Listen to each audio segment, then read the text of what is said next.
क्या आपने कभी थैलेसीमिया के बारे में सुना है कि अनजाने में कैसे लोग थैलेसीमिया का शिकार बन जाते हैं? नमस्कार, मैं मनीषा। स्वागत है आपका मनीषास पैथोलॉजी पर। आइए जानते हैं आज के वीडियो में कि थैलेसीमिया क्या होता है, थैलेसीमिया के क्या लक्षण होते हैं और थैलेसीमिया का कारण क्या होता है। तो आज का वीडियो ना केवल उनके लिए जरूरी है जो कि थैलेसीमिया से जूझ रहे हैं, बल्कि उन सभी के लिए जरूरी है जो अपने परिवार और समाज का हिस्सा है। तो थैलेसीमिया क्या होता है? थैलेसीमिया एक आनुवांशिक रक्त विकार विकार है जो कि माता पिता से होता है बच्चों में। तो थैलेसीमिया को हम कहते हैं ये एक जेनेटिक डिसऑर्डर्स होता है। इसमें आपके शरीर में जो हीमोग्लोबिन होता है उसके निर्माण में कमी आ जाती है। तो हीमोग्लोबिन क्या होता है? खून में जो आरबीसी होती है उस आरबीसी में हीमोग्लोबिन प्रेजेंट होता है और इस हीमोग्लोबिन का काम होता है आपके शरीर की कोशिकाओं तक ऑक्सीजन को पहुंचाना। जब हीमोग्लोबिन की कमी हो जाती है तो आपके शरीर तक ऑक्सीजन नहीं पहुंच पाती। अब थैलेसीमिया के प्रकार की बात करें और इसका कारण क्या होता है, तो कारण मैंने बताया कि माता पिता से ये बच्चों में होती है। यदि माता पिता दोनों थैलेसीमिया है तो मेजर थैलेसीमिया हमें देखने को मिलता है जो कि बहुत ज्यादा सीवियर होता है। तो आइए जानते हैं इस थैलेसीमिया के कितने प्रकार होते हैं। तो थैलेसीमिया के दो प्रकार होते हैं, एक होता है अल्फा थैलेसीमिया और एक होता है बीटा थैलेसीमिया। देखिए, जो हीमोग्लोबिन मैंने आपको बताया वो दो अल्फा चेन और दो बीटा चेन से मिलकर बनता है। और जो अल्फा और बीटा चेन होती है, अल्फा और बीटा जो ग्लोबिन चेन होती है, ये चेन किससे बनती है? जो आपके माता पिता से जो जीन आते हैं जो कि हीमोग्लोबिन को बनाते हैं, उन जीन में अगर कोई म्यूटेशन हो जाता है तो ये चेन नहीं बन पाती है। और अगर ये चेन नहीं बन पाएगी तो हीमोग्लोबिन नहीं बन पाता है। तो उन जीन में म्यूटेशन के कारण अल्फा और बीटा थैलेसीमिया देखने को मिलता है। तो जो जीन अल्फा चेन को बनाते हैं उनमें अगर म्यूटेशन होता है तो उसको हम कहते हैं अल्फा थैलेसीमिया। कि अगर अल्फा चेन को बनाने वाली जीन की कमी है ना, तो उसको अल्फा थैलेसीमिया कहते हैं।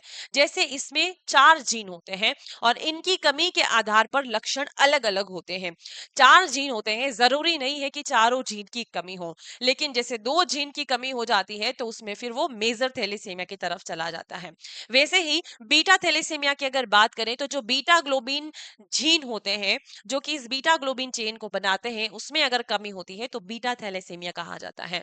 इसमें 2 जीन होते हैं और अगर उन दोनों जीन की कमी होती है तो उसको हम मेजर बीटा थैलेसीमिया कहते हैं। जैसे कि यहाँ पर आपको देखने को मिलेगा बीटा थैलेसीमिया मेजर। ये किस कंडीशन में होगा? जब दोनों जीन की गंभीर कमी होगी जो कि बीटा चेन को बनाते हैं। तो जो माता पिता से जो जीन आते हैं, अगर वो दोनों ही जीन डिफेक्ट है, माँ वाला जीन भी डिफेक्ट है, पिता वाला जीन भी डिफेक्ट है, तो बच्चे को मेजर थैलेसीमिया होता है। अगर जैसे एक माँ का जीन डिफेक्ट है, फादर का जीन डिफेक्ट नहीं है, तो उसमें कुछ चांस बचते हैं मेजर थैलेसीमिया के, कुछ चांस बनते हैं माइनर थैलेसीमिया के, और कुछ कंडीशन में बच्चा नॉर्मल भी होता है अगर माँ थैलेसीमिया से पीड़ित है और अगर फादर नहीं है तो, है ना। और अगर दोनों माइनर है तो उस कंडीशन में भी हमें यही सिचुएशन देखने को मिलती है। ठीक है, तो ये हीमोग्लोबिन होता है। अगर इसमें कोई डिफेक्ट होता है तो इसकी चेन को बनने में कोई डिफेक्ट होता है तो फिर थैलेसीमिया हमें देखने को मिलेगा। थैलेसीमिया के दो प्रकार अभी मैंने बताया, थैलेसीमिया माइनर और थैलेसीमिया मेजर। माइनर है वो लेस सीवियर होता है देन थैलेसीमिया मेजर से। थैलेसीमिया मेजर जिसको कूली एनीमिया भी कहते हैं, इसमें हल्के लक्षण आपको देखने को मिलते हैं, अक्सर इसमें कोई इलाज की आवश्यकता नहीं होती है। थोड़ा बहुत आरबीसी की कमी आपको हमेशा इसमें देखने को मिलेगी। लेकिन थैलेसीमिया मेजर जो है वो ज्यादा सीवियर होता है और इसमें रक्त चढ़ाने की आवश्यकता होती है। जैसे ही बच्चा बड़ा होता है थोड़ा उसमें लक्षण देखने को मिलते हैं और फिर 3 से 4 महीने के उपरांत में ब्लड जो है वो चढ़ाना पड़ता है ना, ताकि हीमोग्लोबिन की कमी ना हो, ताकि उसके अंदर जो आरबीसी है वो प्रॉपर अमाउंट में मेंटेन रहे। लेकिन इस कंडीशन में एक चीज देखने को मिलती है कि जो आयरन होता है, क्योंकि ब्लड ट्रांसफ्यूज किया जाता है तो आयरन का लेवल बढ़ जाता है।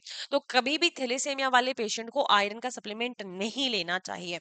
इस कंडीशन में जो आयरन की थेरेपी है वो भी होती है, जिससे कि आयरन को रिमूव किया जाता है, जो एक्स्ट्रा आयरन होता है। चलिए जानते हैं क्या क्या लक्षण देखने को मिलेंगे। तो सबसे पहला, बहुत ज्यादा थकान देखने को मिलेगी, हड्डियां कमजोर होगी, है ना। पीलिया भी देखने को मिलता है, क्योंकि इसमें आरबीसी बहुत जल्दी जल्दी टूटने लगती है।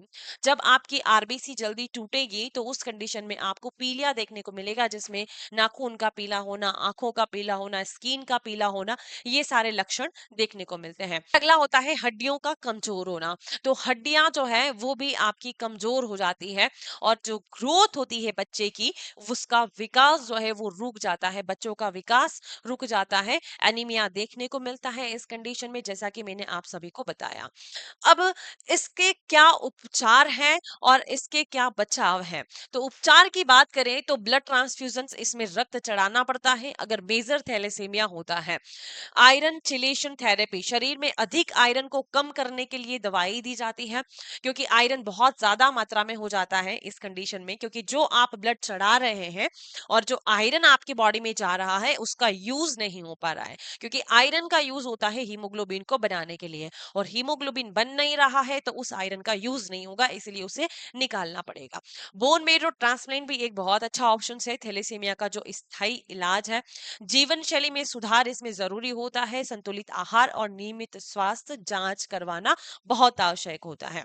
बचाव के लिए हम बात करें तो विवाह से पहले थैलेसीमिया की जांच जरूर करवाना चाहिए, कि जिस भी लड़के से या जिस भी लड़की से शादी होने जा रही है, क्या उसको थैलेसीमिया तो नहीं है, थैलेसीमिया मेजर तो नहीं है ना। थैलेसीमिया मेजर अगर है तो फिर उसमें बच्चे के मेजर होने के चांस बढ़ जाते हैं। फिर आता है गर्भावस्था के दौरान जांच से बच्चे में थैलेसीमिया की संभावना का पता लगा सकते हैं हम, कि जो बच्चा आपके गर्भ में है क्या उसको थैलेसीमिया तो नहीं है। ठीक है। थैलेसीमिया के प्रति जागरूकता फैलाना बहुत आवश्यक है। हर व्यक्ति की ये जिम्मेदारी बनती है कि वो थैलेसीमिया के बारे में जागरूक रहे और अपने समाज को जागरूक कर सके, ताकि इस तरह की बीमारियां जो है वो कम हो, है ना। बच्चों में ये बीमारी होती है जब माता और पिता दोनों का जीन डिफेक्ट होता है। ठीक है। तो उम्मीद करती हूँ कि ये जानकारी आपको अच्छी लगी होगी, जिसमें हमने थैलेसीमिया के बारे में समझा, थैलेसीमिया क्या होता है, थैलेसीमिया में क्या क्या लक्षण हमें देखने को मिलते हैं। धन्यवाद।